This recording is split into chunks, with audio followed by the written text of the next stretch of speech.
उग्रसेन नाम का एक राजा था। उसने अपनी पुत्री देवकी का विवाह वासुदेव नाम के युवक से तय किया। देवकी का भाई कंस, जो कि बहुत ही क्रूर, दुष्ट और निर्दयी था, देवकी से अत्यंत प्रेम करता था। इसीलिए विवाह संपन्न होने के बाद कंस स्वयं उसको छोड़ने ससुराल गया। जब वह रथ में जा रहे थे, तब बीच रास्ते में उनको आकाशवाणी सुनाई दी। हे दुष्ट कंस, तूने इस धरती पर बहुत पाप किए हैं, इसलिए इस धरती पर से तेरे पाप नष्ट करने के लिए देवकी का 8वां पुत्र जन्म लेगा और वही तेरा विनाश करेगा। यह सुनकर कंस अत्यधिक भयभीत क्रोधित हो गए। वह बीच रास्ते में से ही रथ को वापस मथुरा ले गए और देवकी और वासुदेव जी को बंदी गृह में डालकर बंदी बना दिया। समय बीतता गया। कुछ समय बाद देवकी की पहली संतान हुई। जैसे ही कंस को इसकी सूचना मिली, कंस ने देवकी की संतान को मार दिया। यह उसके अत्याचार की शुरुआत थी। इस प्रकार कंस ने देवकी के 7 पुत्रों को उनके जन्म के तत्काल बाद ही हत्या कर दी। इससे वासुदेव और देवकी अत्यधिक दुखी थे। पर अंततः इस अंधकार के छटने का समय आ गया, जब भगवान ने धरती पर मानव रूप धारण करते हुए जन्म लिया। उस दिन का घोर अंधेरा था और तेज वर्षा हो रही थी।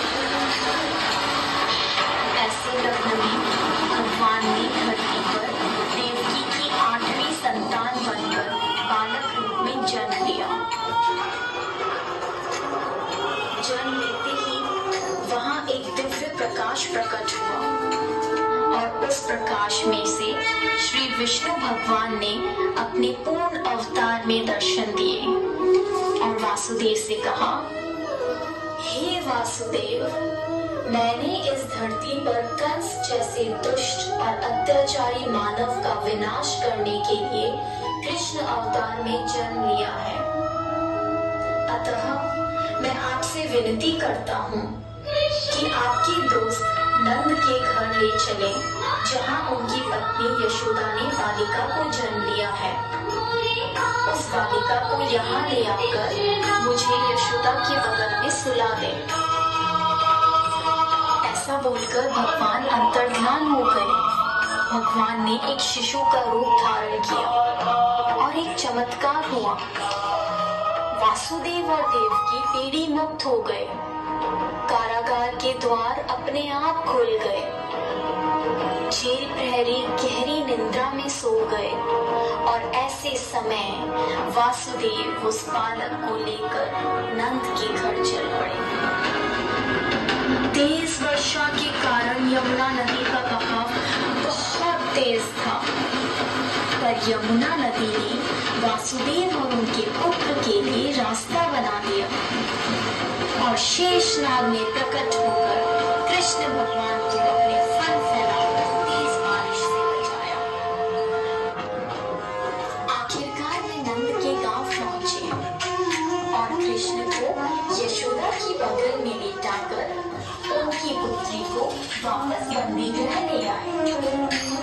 वहां पहुंचते ही बंदी गृह के दरवाजे स्वयं बंद हो गए। सारे जेल प्रहरी उस पुत्री के रोने की आवाज सुनकर जाग गए और कंस को सूचित किया। जब कंस को सूचना मिली कि वासुदेव जी की 8वीं संतान पुत्री हुई है, तो कंस उस पुत्री को मारने लगा। अचानक उसमें से एक दिव्य ज्योति के साथ मां शक्ति प्रकट हुई और उन्होंने कहा, हे मूर्ख कंस,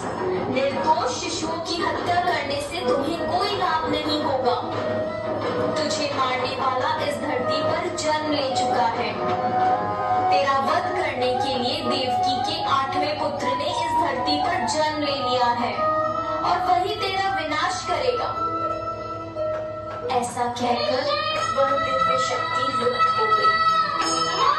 जब कृष्ण भगवान बड़े हुए तब उन्होंने कंस का वध किया और इस प्रकार कृष्ण भगवान ने धरती पर अत्याचार व बुराई का अंत किया। इसीलिए हमेशा प्रत्येक भाद्रपद की कृष्ण पक्ष की अष्टमी को जन्माष्टमी के रूप में श्री कृष्ण का जन्म दिवस मनाते हैं। जय श्री कृष्ण।